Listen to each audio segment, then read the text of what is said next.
This road over here to our left with the WL line is that Ski Mountain Road. You picked up a traffic light number 10. So that's the last traffic light in Gatlinburg. Follow that road, it'll take you all the way to the parking lot over. We don't really recommend it though. It's tough on brakes, tough on transmission. But if you got a rental car, go right ahead.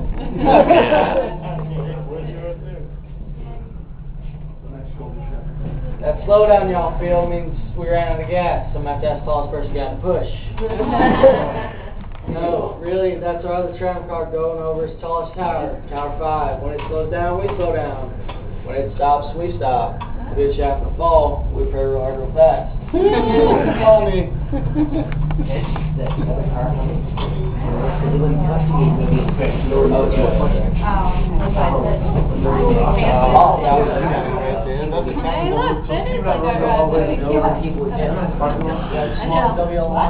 Oh, oh wow.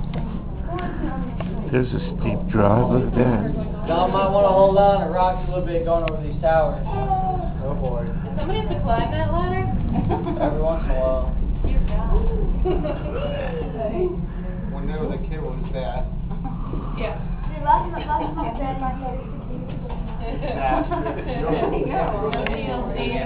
Okay, I'll continue this when we get to the top.